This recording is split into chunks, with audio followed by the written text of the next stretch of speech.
o objetivo dessa aula hoje é nós criarmos fluxos e subfluxos, tá? Um dos motivos que eu deixei essa aula por último, agora aqui mais para frente, para que nós conhecêssemos alguns elementos, para que possamos ter um melhor desenvolvimento nessa próxima etapa, né? Prestem atenção, voltem esses vídeos várias vezes, porque vai ser um pouco mais complexo, vai ter mais elementos, vai ter mais coisas que nós vamos ter que fazer. Vamos lá, vamos iniciar então o nosso fluxo. A primeira coisa que nós vamos criar vai ser gerar um número aleatório. Com base nisso, né, nós vamos ter um outro ponto de partida. Se é uma etapa do processo, nós vamos deixar ela separada. Eu poderia jogar ele aqui, gerar número aleatório, mas eu quero mostrar que se fosse uma automação mais complexa, maior, não seria uma boa prática deixar essa ação aqui, né? Seria legal a gente colocar essa ação separada, porque futuramente ela pode ter outras tratativas, outros recursos podem ser adicionados a ela e não vai ficar aquele código gigante extenso. A gente vai deixar esse código mais organizado. Vamos partir da seguinte etapa. Qual que é a nossa primeira função agora? Nossa primeira função é gerar um número aleatório. Então vamos criar, né, esse subfluxo. Nosso fluxo de gerar número aleatório. Opa, escrevi errado. Na verdade a gente quer adicionar aqui. Vamos lá, gerar número aleatório. Criamos nosso subfluxo. Legal? Vamos arrastar ele agora aqui, ó. Ok? Já vamos definir aqui que nós vamos querer um valor mínimo de 45 e um valor máximo de 55, certo? E nós vamos gerar vários números, uma lista, lembra, né? E nós vamos permitir duplicatas. E aqui nós vamos mudar esse nome aqui, nós vamos colocar aqui lista número gerado. Nós vamos salvar. Vamos ver se está funcionando.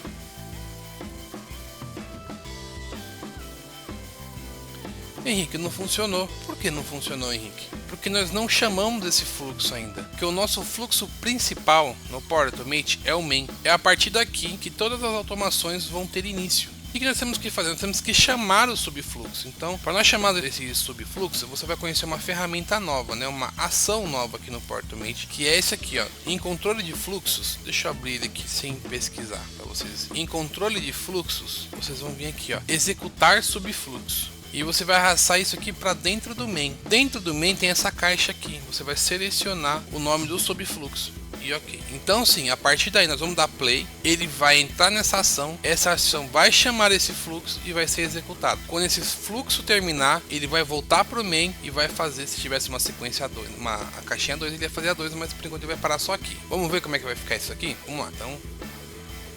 Olha lá. Ele já fez. Ele já gerou para nós uma lista de números aqui, ó. Depois que nós gerarmos esse número, o que nós vamos fazer? Nós temos que criar então uma ação que aumente cada número dessa lista. Só que isso é uma outra função, né? Uma outra etapa do processo. Então não seria interessante deixar ela no gerar número. Se a gente fosse pensar em automações grandes, isso seria uma próxima etapa, uma outra function, né? E como é que a gente faz para dividir isso para ficar melhor? Não ficar um código muito extenso. Nós vamos criar uma outra função aqui. Nós vamos criar um novo subfluxo, que vai ser aumentar número. Olha lá que legal. E o que esse aumentar número vai fazer? Ele vai pegar cada número da lista números gerados, e vai aumentar mais um. Se a gente olhar lá, nós temos um exemplo aqui, ó, nós temos o número 51. Então aqui, depois que ele passar por essa etapa, ele tem que ficar como 52. Aqui o 48 tem que ficar como 49 e assim sucessivamente. E se a gente tem que fazer isso em cada número da lista, se a gente for pensar, é uma ação repetitiva, uma ação que vai ser várias vezes a mesma coisa. Qual seria a ferramenta mais que vem à sua cabeça quando a gente fala de fazer várias vezes a mesma função, né? A gente está falando de uma coisa assim que é como se fosse um ciclo. Nós estamos falando de looping e de um loop específico. Nós estamos falando de um loop chamado for each para cada coisa da lista. Nós vamos arrastar esse for each aqui. Esse aqui vai ser a base do nosso fluxo nesse momento, que é aumentar número. E o que valor que eu vou pôr nesse aqui? Aqui eu vou colocar a lista, porque eu quero que ele pegue cada valor da lista. E aqui eu vou mudar essa variável. Eu vou colocar aqui valor atual. Vamos chamar para ver o que está acontecendo até agora? Vamos lá. Mas Henrique, não rodou o looping. Por que não rodou o looping? Lembra que o nosso fluxo principal é o main? Nós temos que chamar também esse aqui, aumentar número no main. aqui, ó, só fazer isso daqui, ó, Ctrl C, Ctrl V, ok? E nós mudamos aqui, ó, aumentar para número. Agora é para funcionar. A gente vai chamar o main vai executar números aleatórios. Quando números aleatórios terminar, ele vai voltar para o main e executar a próxima função. Qual é a próxima função? Aumentar números. E aí sucessivamente. Vamos ver se agora dá certo? Vamos lá. Aí, ó, deu certinho. Ele tá passando por todos. Mas não é o nosso objetivo um loop que só olha o valor e não faz nada, né? Ele tem que aumentar cada valor nisso. Para ele aumentar, primeira etapa, ele tem que depois que ele aumenta, ele tem que salvar isso numa outra lista. E aí nós temos que criar uma lista para isso. Você já aprendeu isso nas aulas, né? Como é que a gente tem que fazer aqui? Criar uma lista. Então a gente vem aqui, ó, vamos criar uma lista. Qual vai ser o nome dessa lista aqui? Vamos colocar aqui list número aumentado, beleza? Deixa eu mudar aqui. Legal. Então ele vai criar essa lista e vai colocar essa função dentro dessa lista. Depois, o que ele tem que fazer? Ele tem que aumentar o número na lista. Então nós vamos usar qual é a função? Aumentar variável. Legal, né? Aumentar variável. E aí, como é que vai ficar essa variável? O que nós vamos ter que preencher aqui? Vamos pensar. O nome da variável, aumentar em. Se nós estamos dentro do looping, quem é que está recebendo o valor que tem que ser aumentado dentro do looping? É o valor atual. O valor atual que está com o valor que tem que ser aumentado naquele momento que o loop ser passado. Então aqui vai ser a variável valor atual, certo? E ele vai aumentar em quê? Ele tanto poderia ser uma variável, se a gente soubesse que vem de algum outro valor, mas nós podemos definir um número aqui. Nós podemos definir um número. Eu vou colocar 1, ele aumentar em 1, para ficar mais fácil o exemplo. Legal? Então o que ele está fazendo aqui? A gente cria uma lista. Pega a lista que foi gerada no fluxo anterior e salva ela e coloca ela num looping. E para cada valor dessa lista vai ser atribuído nessa variável que vai ser rodada no looping. E aí esse loop atribui o valor atual para essa função, que ela vai aumentar mais 1. E depois o que ela faz? Ela não faz mais nada. Ela só vai aumentar o valor e acabou ali. Né? Nós temos que salvar esse valor na lista. E quando nós estamos falando de salvar esse valor na lista, nós estamos falando de acrescentar um item nessa lista. Então nós temos que colocar essa função aqui, ó, ela está bem aqui, ó, adicionar item à lista. Ok? O que nós vamos adicionar na lista? Que item que nós vamos adicionar? O valor atual, que é o que foi aumentado aqui depois do fluxo, né? Então vamos colocar lá o valor atual, ok? Para que lista? Que lista que nós temos que atribuir esse valor aí? Para nossa lista de números aumentados. Ok? Vocês estão entendendo que agora o nosso fluxo, a nossa automação, por mais que ela não esteja interação de tela, isso aqui seria a regra de negócio que nós estamos montando. Mais para frente nós vamos misturar isso aqui, que seria, entre aspas, a regra de negócio, com uma automação na web, né? E é por isso que eu falo que RPA às vezes você tem que trabalhar com duas linhas. A linha de automação, a lógica de automação dentro do ambiente web e a lógica de automação da regra de negócio. E aí as duas vão se encontrando no decorrer do fluxo. Ok? Então aqui essa etapa, nós já criamos a nossa lista, já criamos o nosso looping para cada valor dentro da lista que foi gerada no outro fluxo anterior. Ele já está aumentando e está salvando. Vamos testar? Uma coisa que eu peço sempre para vocês: toda vez que vocês criarem uma ação ou fizer alguma etapa, testa para ir no próximo. Não vai fazendo tudo de uma vez só, porque depois para encontrar o erro é complicado. Vamos lá seguindo. Então vamos testar isso aqui para ver o que nós temos até agora. Ah, que legal. Ele já está passando o valor atual e está salvando na variável. Você viu que bacana? Então essa etapa ele já concluiu. Muito legal, né? Então nós já temos. E aí eu falo para você o seguinte. Tá vendo que ficou meio perdida as ações aqui? Nós temos duas etapas dentro dessa function. Nós temos a etapa que ele cria essa lista e a etapa que ele aumenta o número. Se isso fosse num fluxo maior, com 200, 400, 1000 ações, 1000 caixinhas aí, a gente não ficaria perdido? Sim, eu uso um recurso para poder me orientar, para a gente poder ter controle de que etapa da função nós estamos aqui. Eu uso isso daqui, ó, região. E aí eu escrevo que etapa que é essa. Essa aqui é a etapa de criar lista. Criar lista, ok?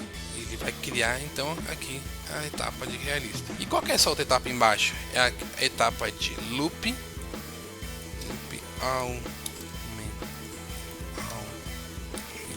aumentar o valor. Então aqui dentro nós temos duas etapas, né? E a gente pega e arrasta aqui, ó. Legal? Imagine isso num fluxo maior. É interessante porque a gente consegue se localizar qual etapa do processo a gente tem que estar corrigindo ou tem que estar olhando. Sempre salva o seu projeto, né? Fez uma coisinha salva. Então vamos voltar lá para o nosso main. Então nosso main já está gerando número aleatório e já está aumentando. O que nós vamos aprender agora? Nós vamos trabalhar um pouco de condicional. Vamos fazer a seleção dos números da lista. Então vamos criar um outro subfluxo aqui. Subfluxo, novo subfluxo.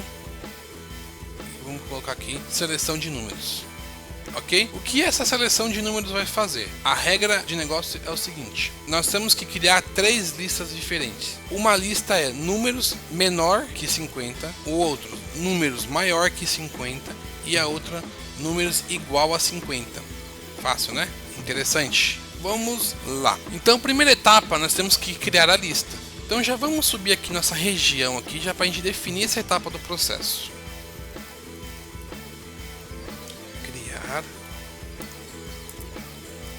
Criar lista, ok? Quais são as listas que nós temos que criar para poder salvar as informações lá dentro? Nós temos que criar a lista num maior, ok? Criar a lista num menor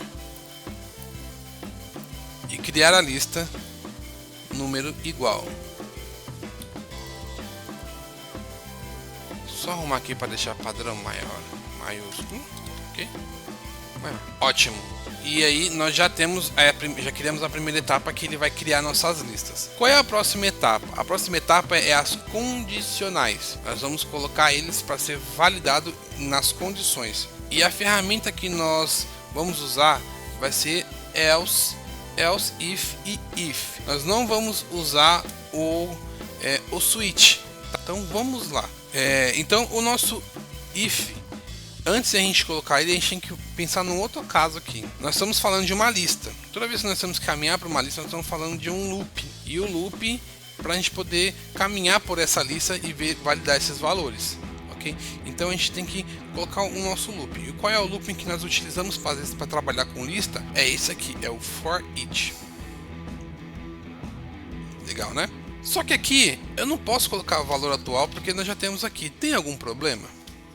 Então, nesse caso não teria problema, porque ele receberia outro valor. Mas, como boas práticas, eu não recomendo você ficar misturando variáveis de outros subfluxos, a não ser que você for usar, né? Mas como a gente vai subscrever essa variável, nesse caso não tem tanto problema. Mas sempre que possível tiver que usar variáveis de outros subfluxos, usa nele e no outro você cria outro para não misturar, porque depois para dar manutenção é complicado. Então vamos colocar aqui, ó, valor atual, que é o valor do looping, né? Beleza? Opa, o valor atual. E o valor atual que vai vir, olha lá, que lista que nós vamos usar agora é a lista de números aumentados, não é de números gerados, né? Lembrou? Isso aí. Então, ok, o nosso loop já está pronto. Então ele já está passando por todos os valores da lista que a gente aumentou. E agora, o que nós temos que colocar? Nós temos que colocar as condicionais dos valores. Vamos começar pelo if. Então vamos lá. If valor atual é igual a 50. Por que tem que começar com esse? Porque como a gente vai trabalhar com menor ou maior, para que um valor não fique na casa do outro, a gente sempre coloca os valores fixos iguais primeiro. Tudo que for igual, quando você for trabalhar com quantidade de maior ou menor que, e entre essas quantidades tiver um valor fixo igual, você sempre coloca eles primeiro. É igual a 50? Sim, então você põe em primeiro. Aí depois, se não for, qual que é? É menor ou maior que 50? Não faça ao contrário, coloca menor ou maior e depois coloca o valor fixo. Coloque sempre o valor fixo primeiro. Ok? Legal. E aí, o que ele vai fazer depois? Qual que é o nosso outro comparativo? Nosso outro comparativo nós vamos usar a ferramenta aqui, else if, para fazer o nosso outro comparativo primeiro, né? O valor atual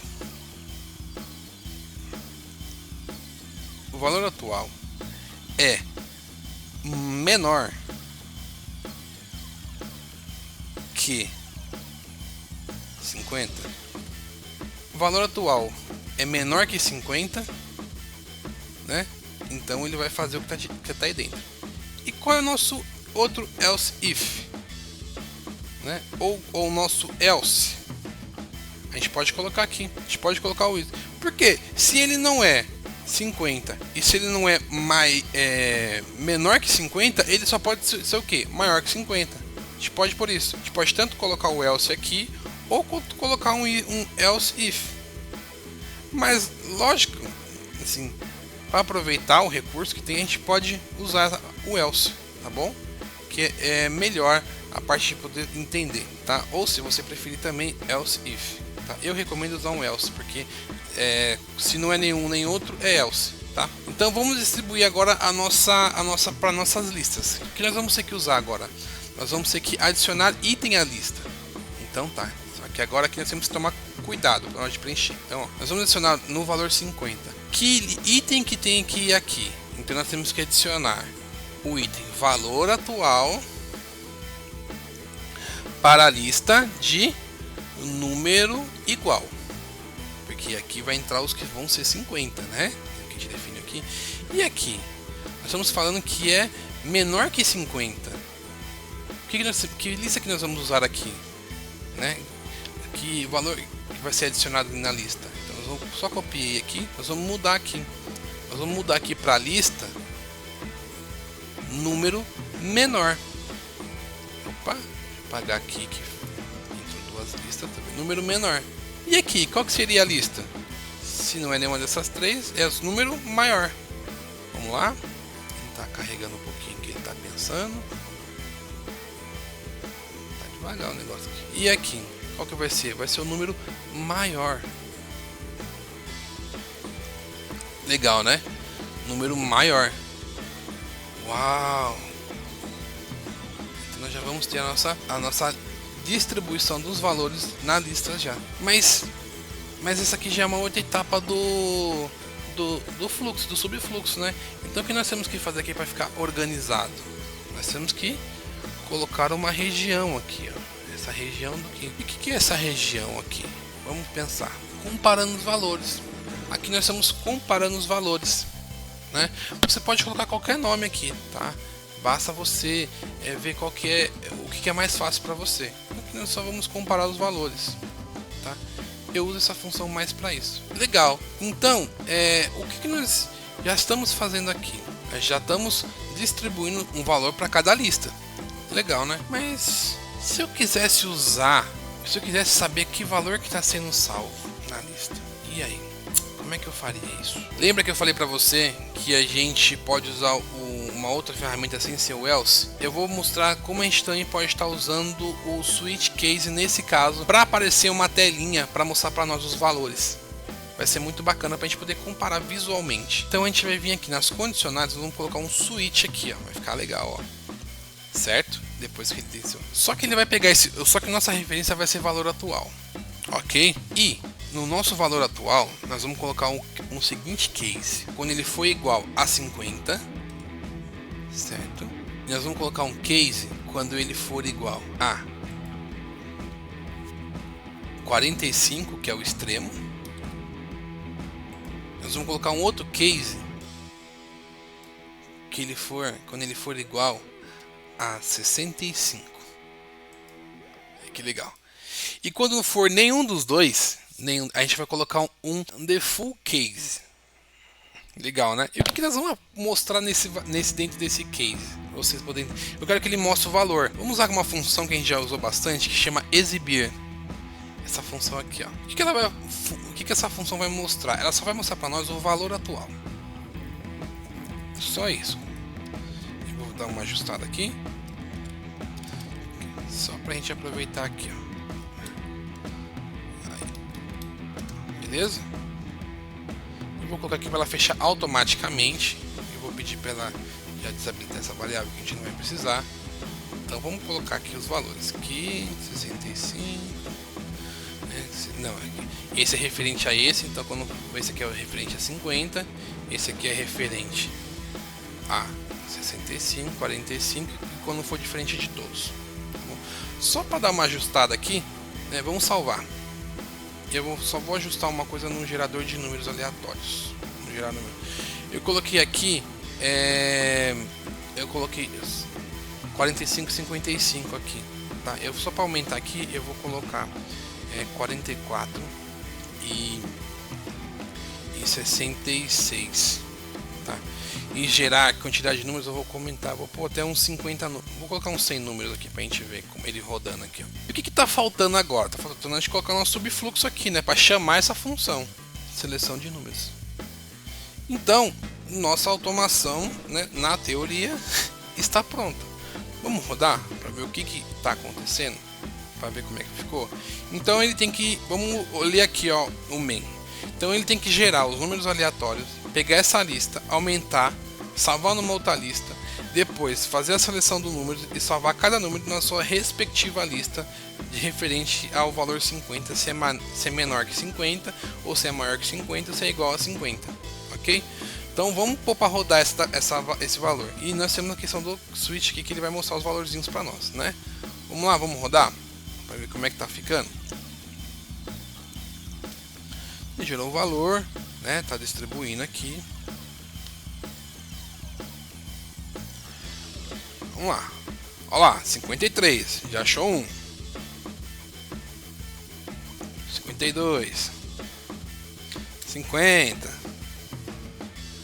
52, olha que legal. 67, 58, entendeu? E ele vai indo, né? Vou acelerar um pouco o vídeo aqui para ele poder ir mais rápido. Acabou, acelerar, mas acabou o vídeo aqui. Então aqui, ó, o que que ele fez, né? No números, na lista de números aumentados, tá os números aumentados salvo lá. Na lista de números gerados também. Só que teve um problema aqui. Cadê a nossa lista de números menores? Não tinha número menor? Olha só que interessante. Realmente nós não tínhamos números menores. Assim. Deixa eu aumentar aqui, ó. Ele não tinha, né? Nossos números aumentados, ó. Ele já partiu para tudo acima de 40, né? Interessante, né? Mas vamos rodar de novo para a gente ver se cai algum nessa condicional aqui. Vou mostrar para vocês. Eu vou comentar aqui. Ele colocou só 10 números, eu vou pôr 50 números aqui, ok? Para ir um pouco mais rápido, eu vou colocar aqui em 10, em 1, para ir mais rápido, para a gente ganhar tempo. E aqui, ó, que é o tempo, atraso na execução, tá? E aqui eu vou aumentar, eu vou diminuir, tá 3 segundos, eu vou diminuir para 1 segundo aqui, ó, só para a gente ganhar tempo. Mas aqui você pode controlar o tempo que você quer que essa caixinha apareça para você, tá vendo? Legal, né? Então só salvar aqui e vamos pôr de novo para rodar, né? Para ver como é que vai ficar esse negócio aqui. Bora lá? Zerou tudo e vamos lá ver como é que vai ficar agora. 57, 51, 55, 45, 52, 49, 57, 47, 66 e aí vai indo.